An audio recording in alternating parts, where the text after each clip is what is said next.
Que Dios les bendiga, amados hermanos. Un gustazo, una alegría saludarlos. Hoy viernes 22 de marzo. Estamos en la serie El siervo sufriente. Hoy es el día 18 y se titula Otro tipo de justicia. Hace algunos devocionales, hace un par de semanas estudiamos otro tipo de belleza, ¿se acuerdan? El día de hoy la muerte de nuestro Señor Jesús, su sacrificio, su sufrimiento nos enseña otro tipo de justicia. Vamos a leer un nuevo versículo de este poema, Isaías 53:8, que es un versículo de difícil interpretación, pero creo que va a ser una bendición estudiarlo y seguramente Dios tendrá muchas enseñanzas para nuestra vida. Vamos a la palabra de Dios, no sin antes orar. Gracias, buen Señor, porque día a día tú tienes un manjar de tu palabra preparado, Señor, para nosotros. Permítenos disfrutarlo, permítenos alimentarnos, Señor, con Él. Y gracias, Señor, porque la vida que tenemos es tuya. Háblanos el día de hoy, te lo pedimos en Cristo Jesús. Amén. Amén, amados hermanos. Vamos a Isaías 53:8, que dice así. Por cárcel y por juicio fue quitado, y su generación, ¿quién la contará? Porque cortado de la tierra fue de los vivientes, porque fue cortado de la tierra de los vivientes, y por la rebelión de mi pueblo fue herido. Lo leo ahora en la traducción viviente, que dice así. Al ser condenado injustamente se lo llevaron. A nadie le importó que muriera sin descendientes, ni que le quitaran la vida a mitad de camino, pero lo hirieron de muerte por la rebelión de mi pueblo. Los estudiosos de la Biblia dicen que es un texto difícil de traducir, y de hecho hay algunas traducciones que dicen diferente y algunos eruditos bíblicos, algunos estudiosos de la Biblia que dicen que debería ser traducido de una u otra manera. Creo yo que al final de cuentas hay mucha enseñanza en este texto y es lo que vamos a reflexionar. ¿De qué nos está hablando este texto? De lo mismo que decíamos hace 2 días y ayer, que el sufrimiento de Jesús fue injusto. Desde el punto de vista humano, Él no merecía morir, Él era inocente. Desde el punto de vista humano, su muerte fue injusta. Y de hecho algunos estudiosos de la historia y del juicio, la cruz de Jesús y cómo ocurrió todo aquella noche de Viernes Negro, cuando Cristo Jesús fue crucificado, muchos dicen que fue uno de los juicios más injustos en la historia de la humanidad. Nos cuentan los evangelios que trajeron testigos falsos y no trajeron testigos que hablaran a favor de Jesús. Todos los testigos que se trajeron era para hablar en su contra. No tuvo un juicio justo. No tuvo un juicio verdadero, fue un juicio manipulado en contra de nuestro Señor Jesús. Se hizo en la noche. La ley no permitía que se hiciera un juicio, y menos para una pena de muerte, en una sola noche. Tenían que pasar días, tenía que analizarse bien el asunto, tenía que haber testigos de ambos lados, pero en una sola noche enjuiciaron a Jesús para su muerte. Incluso le cambiaron el crimen, el cargo. Primero los judíos decían, ¿cuál es su gran crimen? Es herejía, blasfemia, se hace igual a Dios. Y Pilatos, el gobernador romano, decía, a mí qué me importan sus religiones. Yo no voy a crucificar, yo no voy a condenar a alguien a la pena de muerte simplemente por un asunto de su propia religión. Y luego lo llevaron otra vez con Herodes, el gobernador judío, y luego lo llevaron una vez más con Pilatos y se cambió un poco el cargo del que se acusaba a Jesús. Ya no era herejía, ahora era traición. Se decía rey. Eso sí les importaba un poco a los romanos. En fin, todo el juicio de Jesús desde el punto de vista humano fue injusto. Fue manipulado. Él no merecía morir. Él era el más inocente de los seres humanos, el más santo, el único, completamente perfecto de todos los seres humanos. El último que merecía estar en una cruz muriendo era nuestro Señor Jesús. Desde el punto de vista humano, su muerte fue tremendamente injusta. Sin embargo, como dice el título de este devocional, su muerte nos revela otro tipo de justicia. Porque desde el punto de vista divino, no fue injusto. Fue otro tipo de justicia, justicia más alta, justicia sublime, justicia divina. Pero no esa justicia divina que ustedes y yo usamos cuando hablamos del jugador de fútbol que tira un penal y lo falla y decimos, justicia divina porque no era penal, no había sido falta. No estoy hablando de ese tipo de justicia divina. Estoy hablando de algo incluso más trascendente, más sublime. ¿De qué estoy hablando, mis queridos hermanos?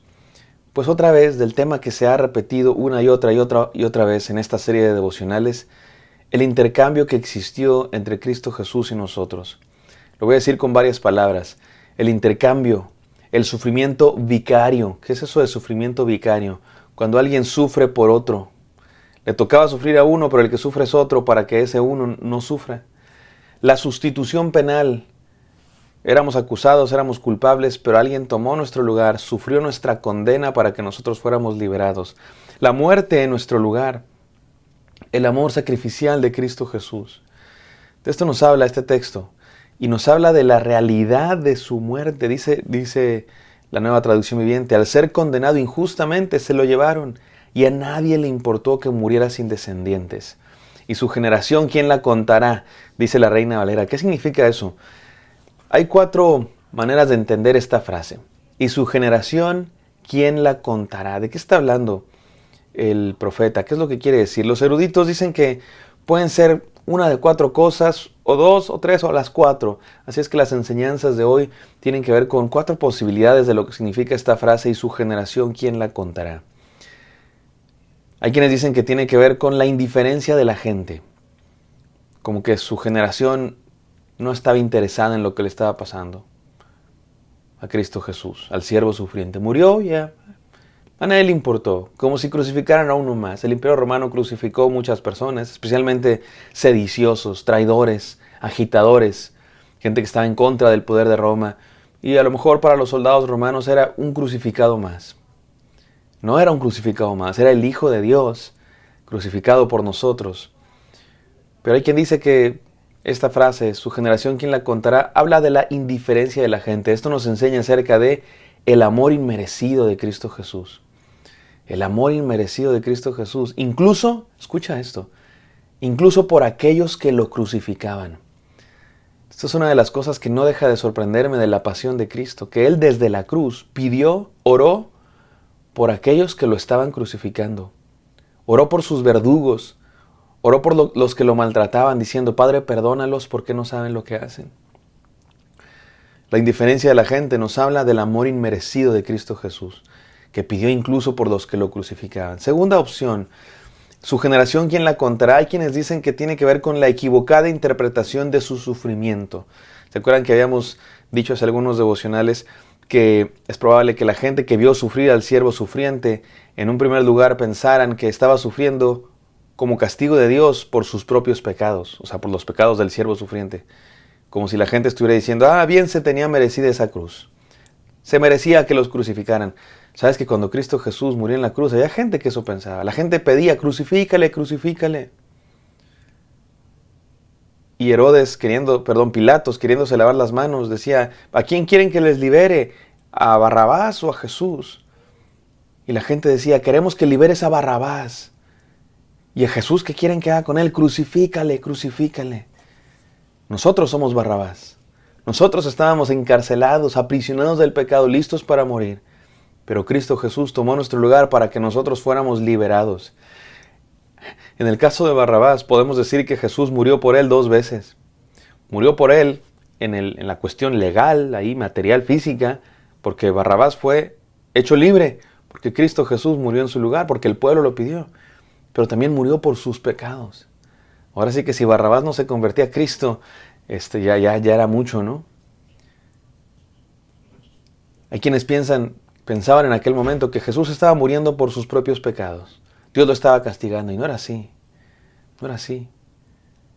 Su generación, ¿quién la contará? Hay quienes piensan eso, que su generación no entendía, que la gente que lo vio no entendía por qué estaba sufriendo. Esto nos habla del amor sacrificial de Cristo Jesús, del amor en sustitución, de su amor vicario, que murió en nuestro lugar.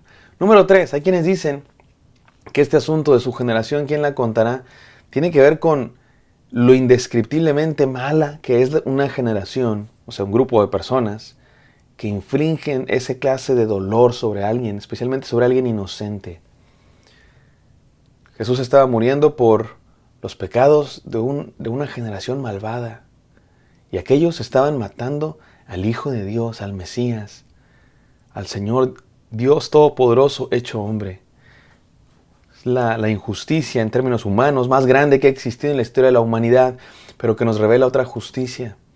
El amor de Dios que sacia nuestra mayor necesidad.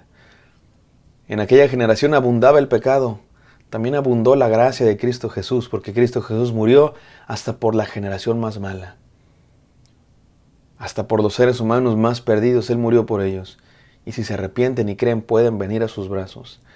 Y por último, que creo que es la más tradicional, ¿qué significa eso de "y su generación quién la contará"? Iba a empezar con esta, pero la quise dejar al final. ¿Qué significa? Algo muy sencillo y me parece que es la más correcta. Que el hecho de que Jesús murió sin descendientes. Jesús no tuvo hijos, por más que existan por ahí leyendas. Jesús no tuvo hijos. Y nos habla de algo muy interesante, nos habla de su amor valiente para asumir su misión. Él vino con una misión. Su misión era morir por los pecados de la humanidad. A eso vino y a eso se dedicó. No se distrajo teniendo familia, teniendo hijos. Incluso eso lo entregó. Entregó, podemos decirlo de manera metafórica o real. Entregó sueños, proyectos personales.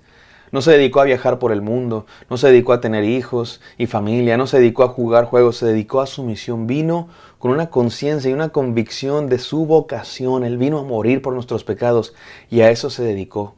El Evangelio de Lucas dice que en un momento de su ministerio Jesucristo volteó a Jerusalén y afirmó su rostro, como diciendo: a esto vine, mi hora ha llegado, para esto vine a la tierra, para morir por los pecados de los seres humanos, de los pecadores. Y no tuvo tiempo de otra cosa. No se distrajo con otra cosa, ni hijos tuvo. Su generación, ¿quién lo contará? Fue cortado de la tierra de los vivientes. No tuvo hijos. No se dedicó a otra cosa porque nos amó. 4 cosas del amor de Dios aprendimos hoy en Cristo Jesús. El amor inmerecido, que muere por los pecadores, incluso llega a decir: Padre, perdónalos. El amor sacrificial que toma nuestro lugar en la cruz del Calvario. El amor que sacia nuestra mayor necesidad, el pecado que nos separa de Dios. Su amor nos une a Dios otra vez. Y el amor que es valiente para asumir su misión. Esto nos habla este pasaje. El amor de Dios mostrado en Cristo Jesús, que merece que le respondamos con el mismo amor. Vamos a orar. Gracias, Padre Santo, por esta enseñanza que nos permites escuchar el día de hoy. Gracias por tu amor sacrificial, tu amor abundante, tu amor eterno, que nos salva. En el nombre santo de Cristo Jesús te pido bendición para todos mis hermanos. Amén. Amén, queridos. Espero que esto haya sido de bendición para ustedes. Me encantaría encontrarlos el día de mañana. Bendiciones.